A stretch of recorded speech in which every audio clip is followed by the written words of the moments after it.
एक ऐसे बार की जिसके अंदर अगर तुम चले गए तो बाहर आने पर तुम्हें गोली मार दी जाएगी, लेकिन अगर तुम बार के अंदर भी रहे तो माफ करना, तुम वहां भी सेफ नहीं हो। यानी इसका मतलब आगे कुआं तो पीछे खाई।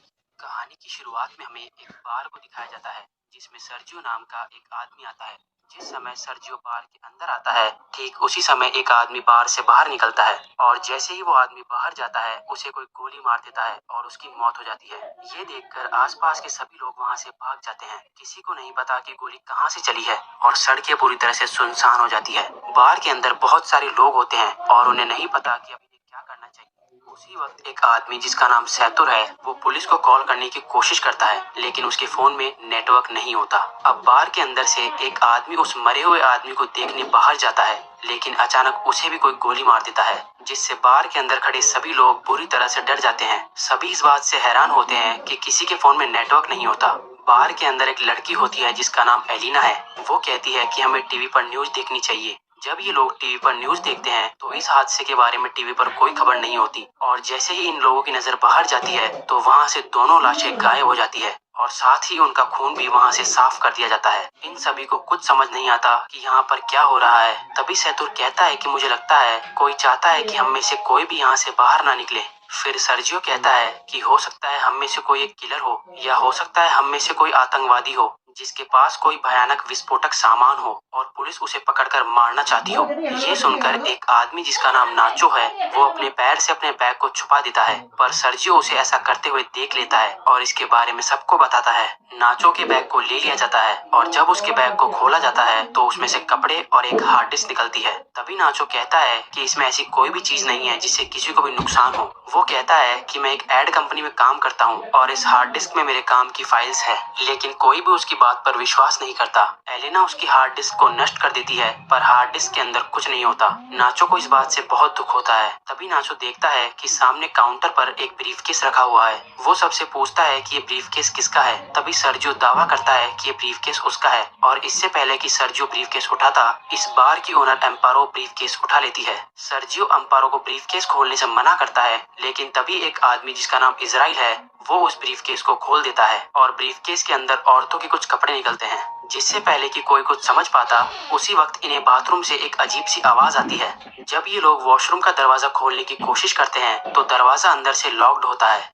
ये लोग किसी न किसी तरह से दरवाजे को खोलकर बाथरूम के अंदर जाते हैं और देखते हैं कि वहाँ पर एक मोटा सा आदमी लेटा हुआ है जो कि बेहोश है।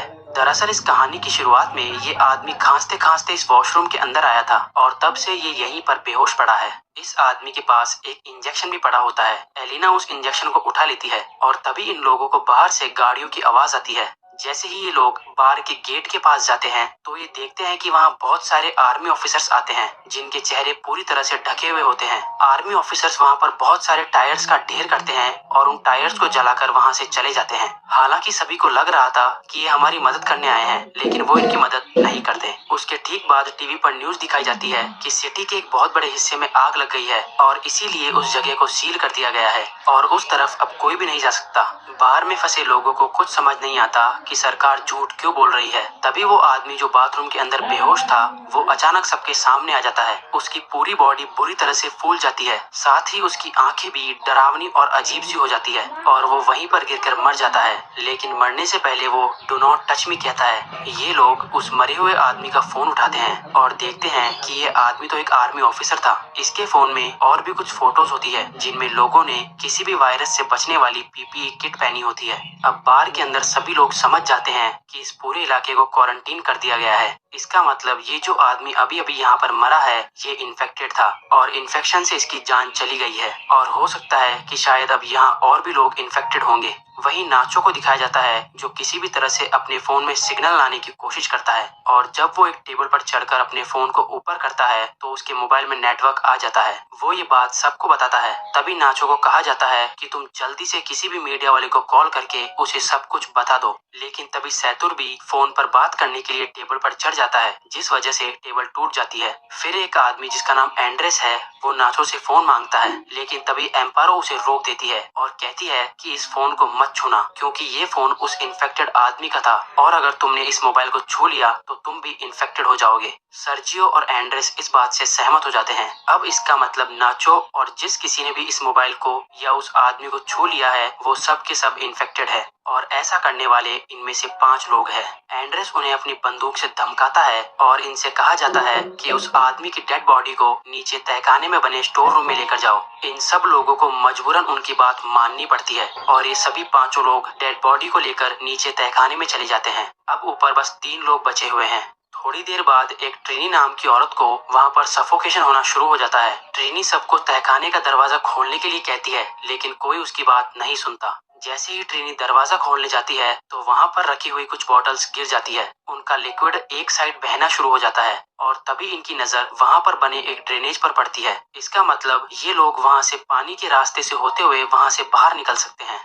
फिर इजराइल उस ढक्कन को खोल देता है और वो ड्रेनेज के अंदर से होकर यहाँ से बाहर निकलने का फैसला करता है। इसलिए वो अपने पूरे शरीर पर ऑयल लगाता है और उस ड्रेनेज से नीचे जाने की कोशिश करता है, लेकिन ड्रेनेज का छेद ज्यादा बड़ा नहीं होता, इसलिए वो नीचे नहीं जा पाता। और तभी अचानक इन सभी लोगों को गोलियां चलने की आवाज आती है। आवाज सुनकर ये सभी लोग घबरा जाते हैं। फिर इन्हें ऊपर बार में धुआं दिखाई देती है, जिसे देखकर ये लोग समझ जाते हैं कि ऊपर जो 3 लोग थे उन्हें किसी ने मारकर पूरे बार को आग लगा दी है। वहीं दूसरी तरफ इजराइल अभी भी बुरी तरह से ड्रेनेज में फंसा हुआ है। अब वो लोग सबसे पहले इजराइल को ड्रेनेज से बाहर निकालते हैं। कुछ घंटों बाद आग पूरी तरह से बुझ जाती है और वो लोग ऊपर बार में आने का फैसला करते हैं। ऊपर बार में आने के बाद वो देखते हैं कि बार पूरी तरह से जलकर राख हो चुका है। नाचो को वहाँ गन मिल जाती है, जिसे वो चुपचाप उठा लेता है। तभी ये लोग देखते हैं कि कुछ लोग बाहर से इस जगह को पूरी तरह से सील कर रहे होते हैं। ये बड़ी ही खामोशी से सब कुछ देखते रहते हैं, क्योंकि अगर किसी को भी भनक लग गई कि अंदर अभी भी 5 लोग जिंदा है तो इन सब को भी मार दिया जाएगा। और तभी यहाँ मोबाइल बजना शुरू हो जाता है और ये उसी मोटे आदमी का मोबाइल होता है जिसकी अभी थोड़ी देर पहले इन्फेक्शन के कारण मौत हुई थी। एलिना उसका फोन उठा लेती है और उसकी व्हाट्सएप चैट्स पढ़ना शुरू कर देती है, जिसमें एक आदमी इस मोटे आदमी से पूछता है, क्या वैक्सीन लेने के बाद तुम्हारी तबीयत में सुधार है? इस आदमी ने जवाब दिया होता है कि नहीं, मेरी तबीयत बहुत खराब है और मैं किसी बार के वॉशरूम में छुपा हुआ हूँ, तुम मेरे पास आने की कोशिश मत करना। अब एलिना इसकी पुरानी चैट्स पढ़ती है, जिसमें इस मरे हुए आदमी ने लिखा होता है कि मेरे पास अभी 4 और बची है। ये लोग समझ जाते हैं कि इसके पास जो इंजेक्शन है वो ही इस वायरस की वैक्सीन है। ये पढ़कर सब लोग खुश हो जाते हैं कि ये वैक्सीन काम कर सकती है, लेकिन फिर भी उनके मन में एक डाउट आता है कि अगर इस आदमी ने वैक्सीन ली थी तो इसकी मृत्यु कैसे हो गई। अचानक इसके बाद वो फोन बजना शुरू हो जाता है, पर इससे पहले कि वो फोन उठा पाते उसकी बैटरी लो होने के कारण फोन स्विच ऑफ हो जाता है। अब ये किसी न किसी तरह से फोन को चार्ज करने की कोशिश करते हैं।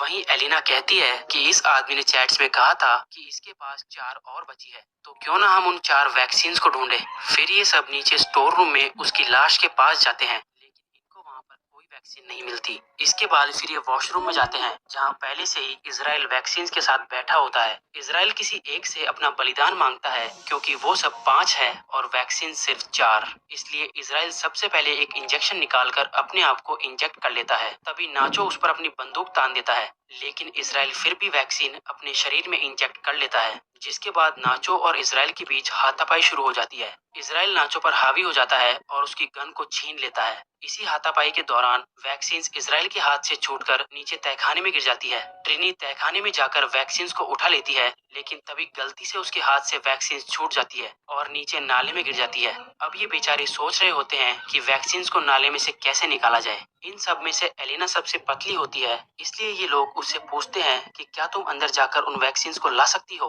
पहले तो एलिना मना कर देती है, लेकिन फिर बाद में वो मान जाती है। जिसके बाद एलिना की बॉडी पर ऑयल लगाया जाता है और उसे उस छोटे से छेद के अंदर धकेला जाता है और बड़ी ही मशक्कत के बाद वो नीचे नाले में गिर जाती है। एलिना वैक्सीन ढूंढ लेती है और पानी से बाहर आ जाती है। तभी नाचो वैक्सीन को एक तार पर बांधकर ऊपर भेजने को कहता है, लेकिन एलिना साफ साफ मना कर देती है, क्योंकि वो जानती है ऊपर 3 लोग हैं और वैक्सीन भी सिर्फ 3 ही बची है। एलिना सबसे कहती है कि अगर तुम्हें वैक्सीन चाहिए तो तुम्हें नीचे आना होगा। फिर उसके बाद ये लोग ड्रेनेज के छेद को बड़ा करते हैं। तब तक एलिना बाहर का रास्ता ढूंढना शुरू कर देती है। थोड़ी दूर जाने के बाद उसे एक जगह पर रोशनी दिखाई देती है। सबसे पहले वो इंजेक्शंस को वहाँ पर बने एक गड्ढे में छुपा देती है। इसके बाद वो सीढ़ियों से ऊपर जाकर देखती है कि वहाँ पर बहुत सारी पुलिस फोर्स है। जो कि बार में मरे उनके 3 साथियों को जला रही है।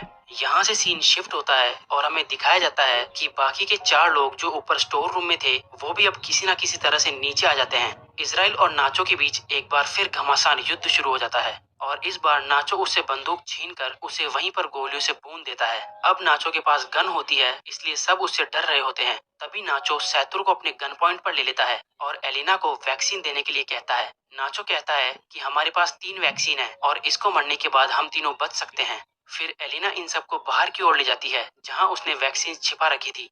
धीरे धीरे ये लोग आगे बढ़ते रहते हैं। नाचो और एलिना आगे चलते हैं जबकि सैतुर और ट्रिनी इनके पीछे चलते हैं। तभी अचानक ट्रिनी सैतुर को पानी में डुबाकर मारने की कोशिश करती है ताकि सारी दिक्कत ही खत्म हो जाए, लेकिन नाचो ट्रिनी को ऐसा करने से रोक देता है। पर ट्रिनी नाचो से कहती है कि तुम मुझे मार दो ताकि तुम सब वैक्सीन बांट लो और तुम्हारी जान बच जाए। नाचो ट्रिनी पर बंदूक तान देता है लेकिन वो गोली नहीं चला पाता, जिसके बाद ट्रिनी नाचो से गन लेकर यहाँ से थोड़ी दूर जाकर अपने आप को मार देती है। अब सिर्फ 3 लोग बचे थे और इनके पास इंजेक्शन भी 3 ही थे, इसलिए सब एक एक इंजेक्शन ले लेते हैं। पर इससे पहले कि ये लोग अपनी बॉडी में इंजेक्शन लगाते, यहाँ पर इजराइल आ जाता है जो अभी भी जिंदा है। इजराइल सैतुर पर पीछे से हमला करके उसे जान से मार देता है। अब इजराइल को गुस्सा आ जाता है और वो नाचो और एलिना की जान के पीछे पड़ जाता है। तभी नाचो और एलिना को सामने सीढ़ियां दिखाई देती है।